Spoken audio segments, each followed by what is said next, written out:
Alright, magandang araw mga tracker. Welcome sa ating YouTube channel vlog. For this video ay ipakita ko lang sa inyo itong unit na ilalabas ng aming client. So ito po ay brand new unit, Isuzu NMR to. Ayan, new face, blue power. Ayan. So itong unit na to, binili to ni sir yung unit, tapos dinala dito sa planta namin para gawa ng body. At ito yung body niya. So ikutan natin para makita nyo. Ayan, ilalabas ni sir. Ayan si sir, yung mayari si sir. Ayan, Sir Gillian, shout out. Ayan, vlog natin yung unit ni sir. Tapos si ma'am, Shout out! so ikutan natin yung unit para makita. Ayan ang kapatid ni sir, Oh. yung It's a brand new Isuzu. ayan, brand new unit.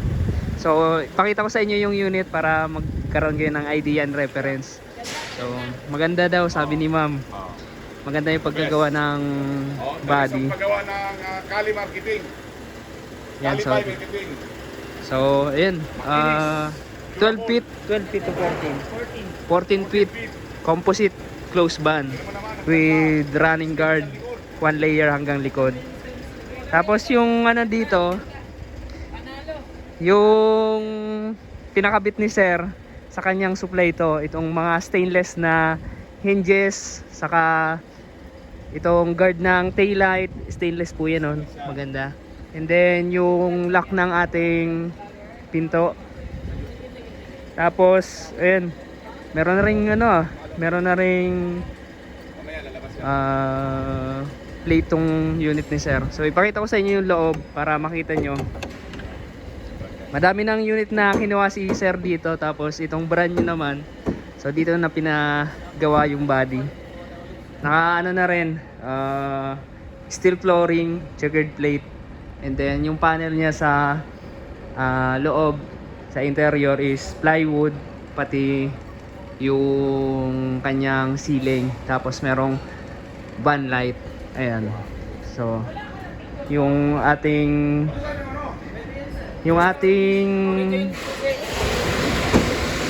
switch ng van light is surplus Japan para matibay. Ayan, maganda, stainless supply ni sir. Pati yung mga ilaw, ayan, maganda yung ikinabit na clearance light. Ayan, pogi. Ayan, malalaki, kitang kita, visible sa daan. So dito naman all steel na po yung ilalim niya, soleras, baby chassis. Ayan, ang kagandahan dito, yung kanyang panel is composite aluminum. Ayan, maganda, diba? Makinis tingnan, parang freezer van yung dating nito. So yun, so ang unit ni sir, pogi talaga pag Isuzu, diba?